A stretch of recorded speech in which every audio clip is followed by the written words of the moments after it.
Hey, good morning. I think we will call this series Riding in Cars with Rebels. Seems to be that many recently we've been encouraged to make videos, but they always seem to be while we're driving. But it's probably because that's when we spend most of our time. But maybe it's just because that's when we feel the most comfortable making videos of ourselves. I wanted to talk about a session I had yesterday with a client. Um, Talking about the theme that we've got in our group, and I'm making this post across all my audiences.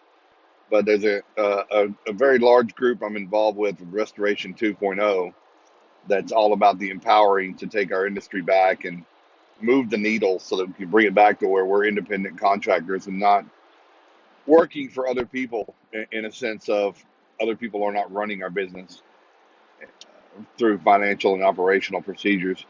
Was talking to another Restoration 2.0 rebel, and we have a theme this month. We have a campaign or an initiative that we're trying to stick towards monthly, monthly, structured meetings of what we're talking about. And this month and next month, probably into the next month, will be relationships, and it's a very wide topic on relationships with different people in our business and lives. Um, Relationships with employees is very, very important. I would say of all the people I talk to through from a peer to peer and from a client advisor standpoint, staffing, employee, and management is among the top of the issues.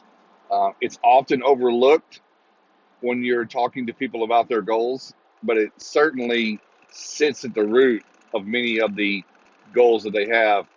So employee retention. This is a brand new company. He's a startup. Um, this would be he has one employee. It's a tough spot to be in. I get it, but listen, we it's going to be an incredible business. He's got everything that he needs. He's lined up. Got a great bunch of people around him. He had a mold remediation project scheduled to start yesterday. Big job. One of their first big jobs for them. And this owner and his staff member were supposed to start it. Well, he got a call first thing in the morning.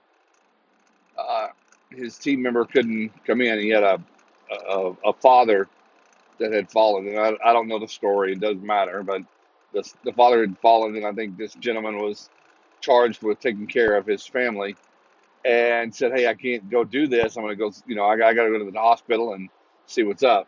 So I guess he did, and halfway through the day, he called and checked in and said, Uh, "Got my dad out. This is blah blah blah. I'm gonna get him home, but I need to take the rest of the day." And this contractor was, again, new startup. When you've only got one person, that one person didn't show up. That makes a big impact. And the question was, Clark, this, God, what, am I taking this wrong? What do I do? Do I need to start over and let this guy go? And I said, no, do you first off, do you like the guy? Do you think he's doing a good job? Yeah, I think he's got a lot of potential. Blah blah blah. He's good. Like, okay, then you got to give some people some space. You got to, you don't know what that guy's going through. Yes, the expectation would have been that this guy should have, done everything he could to finish up what he needed and come in. But we don't always know what's on the other side, and they're human. They have lives. We do hard stuff. We push through. Sometimes we sacrifice when we don't want to come to work, and we do. But it really is hard to hire people, invest in them, trust them, and start over. So, and this is a good guy. He's not like Mr. Ogre, whatever. He just said, is this what I need to expect? He comes from a different industry. He said, is this what I need to expect? And then he said something I thought was very important. And I know you and I have said this, and we all say this as owners or as people that excel at what we do. like, this isn't, is this what I should expect? Because that's not how I would have handled it. I being me or him. And I said, well, unfortunately, the reality of it is you cannot expect everyone to be on the same warpath as you. You can't expect everyone to have the same aptitude or attitude or just no matter what, I'm going to come into work. Um, you can build people up to that and they can get there. And we all, of course, may have those people on our staff, but that takes some time. And I said, no, that's an unrealistic expectation. It's a good goal.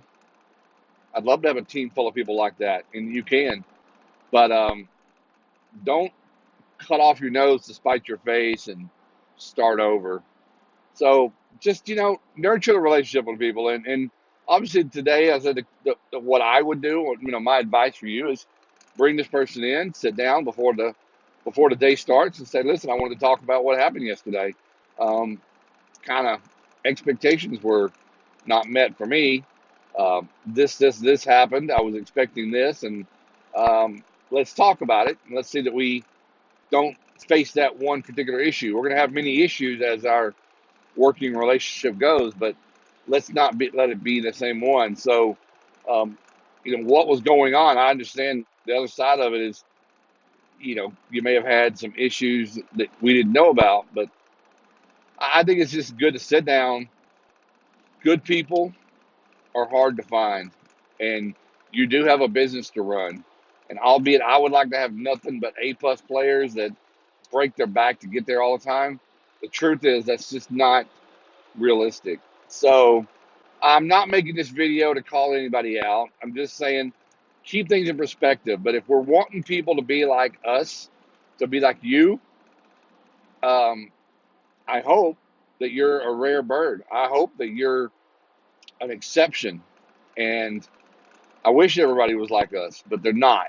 And I hope that you are a person of higher engagement that would not do that to somebody else. But there are those people that are like you are out there looking to join a team. You just have to find them. I always say the very best people, the staff that you need for your team is out there working a job that they're underappreciated and they're hoping they run across somebody that feels like they do. So keep your eyes open, keep looking for those people, take care of the ones you've got. You never know what someone's going through, how they deal with things, their past, their life, their current situation, their fears. You got to have those conversations, and um, sometimes it's hard. Anyway, heading over to Delaware to see a very, very good friend of mine who's become a great friend. He's a contractor. He's just going to change the industry, man. He really is. So, going to go over, spend the day, hang out, trade some ideas, talk some strategy. Uh, Drop me some comments. Let me know what you think. If you've had these same situations with your staff, we all learn from each other, man. Appreciate it. Have a great weekend.